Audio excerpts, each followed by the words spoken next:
साथियों, आप सभी का इस प्लेटफॉर्म पर स्वागत है। यहाँ पर हम लोग एक सोशल इशू के बारे में बात करेंगे, जिससे आप परिचित होंगे। जैसे कि वर्तमान समय में आप देखेंगे कि फैंटेसी गेमिंग ऐप पे जो टीम बनाने या गेम खेलने का जो प्रचलन है, वो काफ़ी ज़्यादा बढ़ गया है। ये एक ऑनलाइन गैम्बलिंग का ही प्रकार है, या कह सकते हैं ये ऑनलाइन गैम्बलिंग है।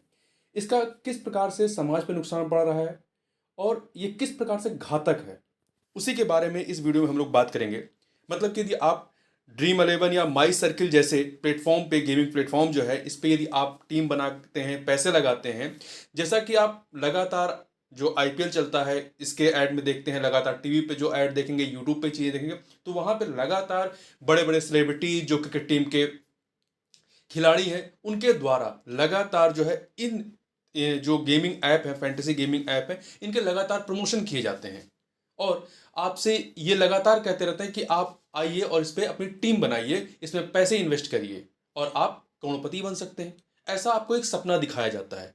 तो क्या ये वास्तव में ऐसा होता है, या ये आपको एक तरीके से गैम्बलिंग की एक लत लगा रहे हैं, या कह सकते हैं कि नशे के दलदल में ढकेल रहे हैं। ये भी एक तरीके का नशा है। जैसे आप दारू को देखते हैं या ड्रग्स एडिक्ट लोग होते हैं, वो नशेड़ी होते हैं, तो इसी तरीके का ये भी नशा है जिसको अभी लोग समझ नहीं पा रहे हैं।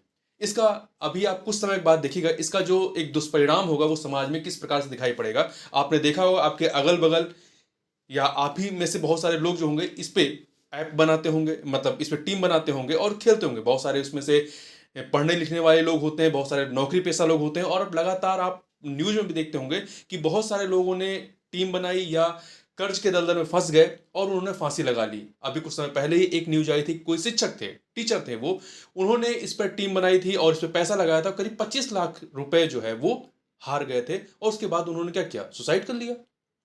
तो इस तरह की घटनाएं लगातार आपको सुनने को मिलेंगी। चलिए इसी पे बात करते हैं। देखिए, थोड़ा सा समझ लेते हैं कि जो ये फैंटेसी गेमिंग है, इसमें जीतने का चांस कितना होता है। जो ये लगातार आपसे कहते हैं ना कि आप करोड़पति बन सकते हैं, करोड़पति बन सकते हैं, तो उसको थोड़ा समझ लीजिए। फैंटेसी गेमिंग में करोड़पति बनने की संभावना मात्र 0 पॉइंट, देख लीजिए, जीरो गिन लीजिए कितने हैं, 0.000, 4 जीरो के बाद 667% होती है। मतलब आप सोचिए, 1% से भी, मतलब जीरो में भी कितने पीछे चले जा रहे हैं, इतने प्रतिशत होती है। उदाहरण के तौर पर मैच के एक मेगा इवेंट में लगभग 1.5 करोड़ लोग भाग लेते हैं, जिसकी एंट्री फीस क्या होती है, 49 रुपए। आपको 49 रुपए मिनिमम लगाने पड़ते हैं इन फैंटेसी गेमिंग ऐप पर। और मैच के दौरान ऐसे कई इवेंट्स चल रहे होते हैं। यूट्यूबर नीतीश राजपूत ने क्रिकेट मैच का उदाहरण देते हुए बताया कि दो टीमों को मिलाकर 11 खिलाड़ियों की फैंटेसी टीम बनती है, जिसका यदि आप कॉम्बिनेशन निकालेंगे तो 7.05 लाख प्लस, मतलब इससे अधिक कॉम्बिनेशन होगा।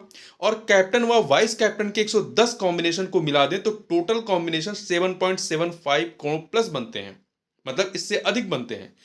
बकौल नीतीश, इन गेमिंग एप्स के मालिक विराट कोहली और महेंद्र सिंह धोनी जैसे दिग्गज क्रिकेटर भी इसमें टीम बना ले तो उनके भी जीतने की संभावना ना के बराबर है।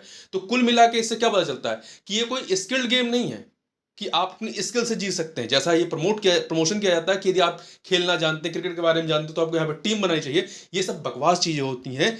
ये बिल्कुल भी स्किल्ड गेम नहीं है। ये आपके तुक्के पे लगता है, ये कह सकते हैं आपके लक के ऊपर है कि आप इसको जीत सकते हैं और नहीं भी जीत सकते हैं। ठीक है, मतलब बड़े बड़े क्रिकेटर भी यदि इस पे टीम बनाएंगे तो उनके भी जीतने के चांसेस उतने ही जितने आपके होंगे। तो देखिए, यदि आप जीत भी जाते हैं, मान लीजिए जीत गए, तो जीतने के बाद जो राशि बताई जाती है, इतना करोड़ रुपए आप कमा पाएंगे, उसमें से आपको मिलता कितना है। इन्वेस्टमेंट एक्सपर्ट सरस जैन ने लोकल 18 को बताया कि अगर कोई शख्स फैंटेसी गेम में 3 करोड़ रुपए जीतता है तो उसे कभी पूरे पैसे नहीं मिलते, 3 करोड़। सरस ने बताया कि जीत की राशि पर 30% टीडीएस कट जाता है, जिसका मतलब है कि 3 करोड़ में से 90 लाख रुपए टीडीएस कट जाएगा। उन्होंने बताया इसके अलावा विजेता को आईटीआर भरते समय भी टैक्स लायबिलिटी देनी होगी। सरस के अनुसार 3 करोड़ की टैक्स लायबिलिटी होती है 1.17 करोड़, मतलब 1 करोड़ 17 लाख रुपए, और 30% टीडीएस के बाद विजेता को 27 लाख टैक्स लायबिलिटी देनी होगी, और ऐसा नहीं करने पर वह डिफॉल्टर घोषित हो जाएगा। बकौल सरेश, जो सरस जी हैं, इन्वेस्ट एक्सपर्ट, उनके अनुसार सब कुछ कटने के बाद विजेता को 3 करोड़ में से 1.83 करोड़ रुपए ही मिलेंगे। अब जो इसकी लत बढ़ती जा रही है, इसकी लत मनोरंजन या खतरे की घंटी है। किस प्रकार से, देखिए, थिंक चेंज फोरम 2023 की रिपोर्ट के अनुसार भारत में 140 मिलियन प्लस लोग नियमित रूप से ऑनलाइन सट्टेबाजी में भाग लेते हैं। मतलब बताइए कितनी बड़ी संख्या हो गई है। और आईपीएल जैसे आयोजन में यह संख्या 370 मिलियन तक पहुंच जाती है। इस पर अध्ययन कर रही न्यूरो साइकेट्रिस्ट अंजलि नागपाल के अनुसार भारत में गैम्बलिंग डिसऑर्डर गंभीर समस्या बनती जा रही है। बकौल नागपाल, लोग अपने पसंदीदा सेलिब्रिटीज को सरेआम इसका प्रचार करते देखकर जोखिमों को नजरअंदाज कर देते हैं, जिसका नतीजा भारी आर्थिक नुकसान, कर्ज, पारिवारिक दबाव, निरंतर निराशा और मानसिक स्वास्थ्य पर असर डालता है। देखिए, NIMHANS बेंगलुरु में क्लिनिकल साइकोलॉजी के प्रोफेसर मनोज शर्मा के अनुसार पहले वह गेमिंग की लत वाले हफ्ते में 3 से 4 मरीज आते थे उनके पास, जो अब बढ़ करके हफ्ते में 20 से 22 प्रति सप्ताह हो गए हैं। तो सोच लीजिए किस तरीके से यह बढ़ रहा है। अब इसमें सुप्रीम कोर्ट का क्या पक्ष है? देखिए, भारतीय संविधान के अनुच्छेद 19(1)(g) के अनुसार भारत में कौशल के खेल को कानूनी मान्यता दी गई है, माना गया है, जबकि गेम ऑफ चांस गैर कानूनी, जो लक्ष्य से आप जीतते हैं वो गैर कानूनी है। सुप्रीम कोर्ट ने भी अगस्त 2021 में फैंटेसी गेमिंग को स्किल आधारित खेल मानते हुए इसे वैध माना। अब कैसे माना है ये समझ में नहीं आता, क्योंकि ये आप देखेंगे तो ये स्किल्ड गेम नहीं है, जबकि आपका जो जुआ होता है, जो ताश खेलते हैं, उसे गैम्बलिंग कहा जाता है, उसे कह सकते हैं कि उसे बताया जाता है कि स्किल गेम नहीं, जबकि आप देखें कि इससे कहीं ज्यादा स्किल उसमें लगती है। ठीक है, तो इसे वैध बना दिया गया है क्योंकि बहुत बड़ा कारोबार है। इसमें हर जो शेयर धारक है वो बहुत पैसे कमा रहा है, कंपनियां, क्रिकेटर, मतलब जो इसका प्रचार कर रहे हैं वो, और जो सरकार है, सब पैसे कमा रहे हैं इसमें। और इसमें नुकसान किसका है? जनता का, जो इस पर टीमें बना रहे हैं, जो युवा है उनका नुकसान है। ठीक है, तो देखिए, कोर्ट का मानना है कि फैंटेसी स्पोर्ट्स में यूजर अपने ज्ञान, कौशल और जजमेंट का इस्तेमाल कर खिलाड़ियों को चुनकर टीम बनाता है, इसलिए यह स्किल आधारित गेम है।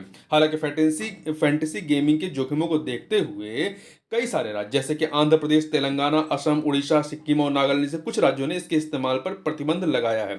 काफी सही काम किया है। वहीं कुछ राज्यों ने तो इसके लिए जियो लेयरिंग तक की है, ताकि उनके राज्य की सीमा के अंदर कोई भी इन एप्स का उपयोग ना कर सके। ठीक है, और भारत में फैंटेसी गेमिंग का कितना बड़ा कारोबार है इसको भी थोड़ा समझ लेते हैं, और ये लगातार बढ़ रहा है। देखिए, FIFS और डेलाइट की रिपोर्ट के अनुसार भारत की स्पोर्ट्स टेक्नोलॉजी मार्केट अगले 4 वर्षों में 85% बढ़ करके 49,500 करोड़ रुपए पहुंच सकती है। बकौल रिपोर्ट, इस मार्केट ने वित्त वर्ष 2024 में 26,700 करोड़ रुपए का राजस्व उत्पन्न किया, जिसमें अकेले फैंटेसी स्पोर्ट्स का कारोबार 9,100 करोड़ रुपए का था। कंसल्टेंसी रेडसीर की रिपोर्ट के अनुसार 2022-23 में आईपीएल के दौरान फैंटेसी गेमिंग की आय में 24% बढ़ोतरी हुई, जो 341 मिलियन डॉलर प्लस थी, जबकि इसमें भाग लेने वाले 65% यूजर्स छोटे शहरों से थे। ठीक है, बकौल रिपोर्ट्स, भारतीय क्रिकेट टीम के प्रत्येक मैच पर इन प्लेटफॉर्म पर करीब 200 करोड़ का कारोबार होता है। सरकार भी जीएसटी, टीडीएस और आईटीआर के जरिए इनसे मोटा मुनाफा कमाती है और इस पर कुछ नहीं बोलती है। ठीक है, जबकि इसको रोकने की जरूरत है, क्योंकि एक ये नशे के तौर पर एक समाज में फैलता जा रहा है। आप देख रहे हैं बड़े बड़े स्टार्स जो है इसका प्रचार करते हैं, परंतु कोई स्टार ये नहीं बताता, जो सेलिब्रिटी या क्रिकेटर है वो ये नहीं बताते कि उनके परिवार में कितने लोग खेलते हैं। उन्हें ये बताना चाहिए कि उनके परिवार में कितने लोग खेलते हैं, या उनके बच्चे इस गेम को खेलते हैं या नहीं खेलते हैं। अगर इतना ही फायदेमंद है तो अपने बच्चों को खिलाएं, अपने घरों में खिलाएं, पर ऐसा वो नहीं करते हैं।